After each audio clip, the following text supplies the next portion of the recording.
पर मेरी माँ को गाली दी गई। मुझे इतना रोना आ रहा है। मैं ऐसे लोग ही पार्टी की छवि खराब करते हैं, ऐसे घटिया लोग ही, मैं इनको घटिया कहूँगा, क्योंकि इन्होंने मेरी माँ को गाली दी है। मैंने कभी नहीं इनको चाहा, मैंने इनको अपने पिता समान समझा है, पर इन्होंने जी हरकत करके इन्होंने साबित कर दिया ये कौन से घर से हैं, कौन से घर की परवरिश है इनको मिली हुई। इनको पार्टी में रहने का ऐसे लोगों को कोई हक नहीं है। नाल है जी। मैंने उनको फ़ोन किया, मैंने बोला आपने मुझे गाली दी है, आगे से बोलते हैं जा कर ले जो करना है। जो करना मैं देख लूंगा तुझे। खुद हैरानगी हो रही है, ऐसा क्या हो गया। पर्सनल कोई हम उनकी ज़मीन हड़पने नहीं गए थे, एक पब्लिक का इशू था, हमने भी अपनी बात रखी। हमारे साथ इस वक्त रिंकू चौहान है, बीजेपी के कार्यकर्ता है, लंबे अरसे से बीजेपी के साथ जुड़े हुए हैं, लेकिन बीजेपी के ही बात की जाए यहाँ पर जिसको आप जिनको सब जानते हैं, चंद्रमोहन गुप्ता जो पहले मेयर भी रह चुके हैं, उनकी तरफ से इनको कुछ अभद्र भाषा का जो है वो प्रयोग किया गया है। कल कुछ ऐसा इंसिडेंट हुआ है इनकी तरफ से जानते हैं, जिसको लेकर आज ये अपना प्रोटेस्ट जो है वो जाहिर कर रहे हैं। रिंकू जी, क्या ऐसी बात होगी कि आज आपको मीडिया के सामने आना पड़ा? देखो, कोई वहाँ पे शक्ति नगर में 39 वार्ड है, वहाँ पे कोई गौशाला का इशू था। उस इशू के मसले में हमें भी वहाँ पे बुलाया गया था इस्कॉन के द्वारा। हमने ये मैडम डीसी मैडम उनके पास डेपुटेशन लेके गए थे, तो मैडम ने एक इंक्वायरी वहाँ पे बैठाई, नायब तहसीलदार को भेजा। अभी लोगों की बातें सुनो, लोगों की राय सुनो, जो अलग जो पार्टियाँ हैं उनकी भी बात सुनो। तो हमने भी जब लोगों ने बातें रखी, हमने भी अपनी बात रखना चाहिए। तो जैसे ही हमने अपनी बात रखना चाहिए तो मेयर चंद्रमोहन जी जो पहले मेयर रह चुके हैं, उन्होंने पता नहीं क्या ऐसा हो गया, मेरे पे भड़क गए, मतलब माइक छीन लिया, मुझे धक्का मारना शुरू कर दिया, मेरे माँ बहन की गाली निकालनी। क्या इनको शोभा देता है ये ऐसी गाली गलौज? जो पद पे ये बैठे हैं, क्या ये इतनी बड़ी जिम्मेवारी पे रहे हैं, मेयर रहे हैं, आज जम्मू कश्मीर के वाइस प्रेसिडेंट हैं, क्या उनको शोभा देता है ऐसी गाली गलौज, माँ बहन की गाली देना? मतलब सारे लोग वहाँ पर थे और सबके सामने मीडिया के सामने लाइव चल रहा था, मीडिया उसके सामने इनको ये भी ध्यान नहीं रहा, मीडिया लाइव कर रही है, मीडिया देख रही है, भाई ये मैंने कोई गलत कर दिया, मुझे साइड में करके रिंकू जी आप आइए, ऐसे नहीं बयान देते।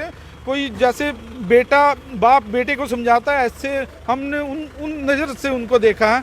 तो बड़ी मुझे खुद हैरानगी हो रही है, ऐसा क्या हो गया। पर्सनल कोई हम उनकी ज़मीन हड़पने नहीं गए थे, एक पब्लिक का इशू था, हमने भी अपनी बात रखी। तो जैसे बात रखना चाहिए, वो धक्का मुक्की पे, गाली गलोच पे आ गए। ऐसा हुआ क्या बात ऐसी होगी उनको इतना गुस्सा आ गया कि आपको गाली निकाल दी? क्या पहले भी आपके साथ कुछ ऐसी कहानी? नहीं, ऐसा कभी आज तक मेरे साथ कभी वो नहीं था।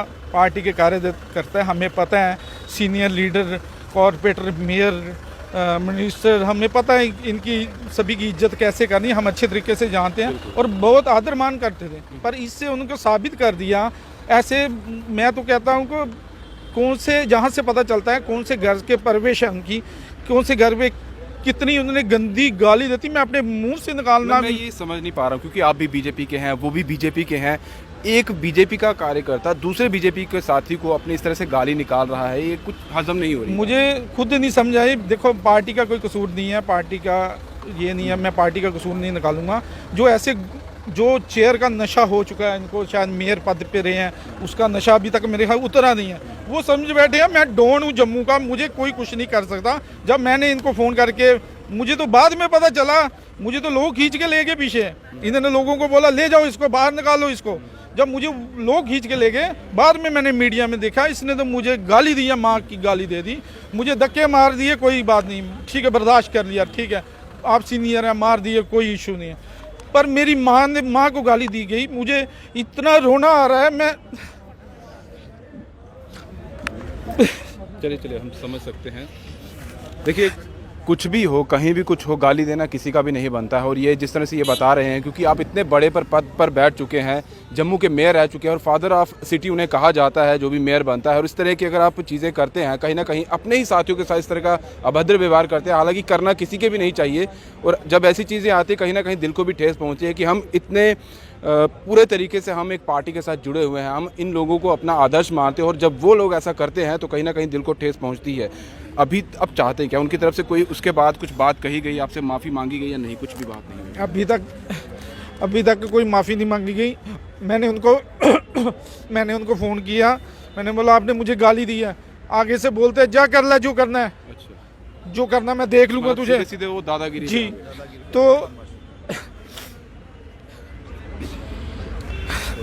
सब साढ़े नाल है जी।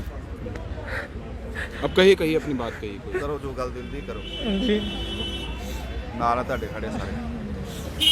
कहिए। देखो, मैं भारतीय जनता पार्टी को अपना परिवार समझता हूँ। मैंने हमेशा ही उनको परिवार की तरह देखा है, परिवार की तरह देखा। मैंने कभी नहीं इनको चाहा, मैंने इनको अपने पिता समान समझा है। पर इन्होंने जी हरकत करके इन्होंने साबित कर दिया ये कौन से घर से हैं, कौन से घर की परवरिश है इनको मिली हुई। इनको पार्टी में रहने का ऐसे लोगों को कोई हक नहीं है। आप अभी क्या करेंगे? अपने पार्टी के बड़े लोगों से बात करेंगे, कुछ करेंगे, क्या जी, करेंगे? मैंने अपने अध्यक्ष जी से बात की है, उन्होंने हमें आश्वासन दिया है इनके ऊपर जल्द से जल्द कार्रवाई की जाए। अब कार्रवाई कब होती है ये तो अब वही बताएंगे। नहीं कार्रवाई करती है, मैं कोर्ट का दरवाजा खड़काऊंगा, इनके ऊपर FIR दर्ज करवाऊंगा।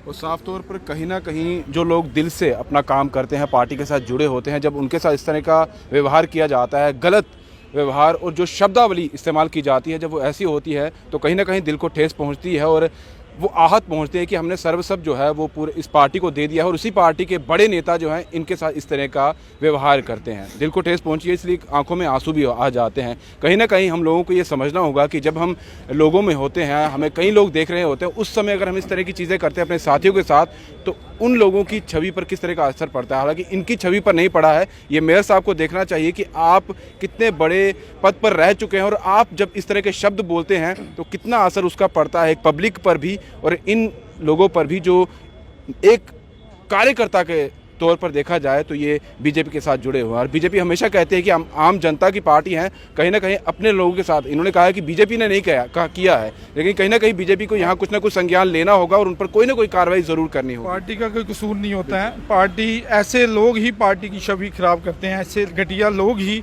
मैं इनको घटिया कहूँगा क्योंकि इन्होंने मेरी माँ को गाली दी है, इन्होंने मेरी माँ को गाली दी है। अब बात करनी थी, आप मुझे साइड पे लेके बात करते। ऐसी मतलब कौन सा मैंने आपको कर दिया, कौन सा गुनाह कर दिया जो आप मेरे पे मतलब इतना हाइपर हो गए, इतनी गाली गलोच के ऊपर उतर आए। तो ये तो रिंकू जी थे, कहीं ना कहीं अपनी बात उन्होंने सामने ले आए। कितने लोग ऐसे और भी होंगे जिनके साथ ऐसा होता होगा, शायद वो सामने नहीं आते, लेकिन रिंकू जी ने जो सहा वो नहीं चाहते थे कि कोई और आगे सहे। और कहीं ना कहीं पार्टी को ये संज्ञान लेना होगा जो इन्होंने वहाँ पर रिक्वेस्ट डाली है या जो भी बात की है प्रदेश अध्यक्ष जी के साथ, कुछ ना कुछ संज्ञान लेना होगा ताकि इनके साथ इंसाफ हो सके और ऐसा आगे किसी और के साथ ना हो। इंसानों को सर पार्टी में रहना नहीं चाहिए। बिल्कुल, जिनको एक अपने कार्यकर्ता के साथ बात करने का नहीं पता, कल को वो कुछ ओहदे पे जाते हैं तो पब्लिकली कैसे बात करेंगे वो। हम लोग आम जनता तो फिर उनके आगे कोई बात रख ही नहीं सकते। अगर अपने कार्यकर्ता की बात नहीं वो सुनते तो हमारी क्या सुनेंगे, पब्लिकली क्या बात सुनेंगे वो। बस इतनी सी ये बात थी, अब देखते हैं क्या होता है। कि फिलहाल दीजिए इजाज़त। ब्रिजेश रफ्तार के साथ Rahul Singh, the state central के लिए नमस्कार।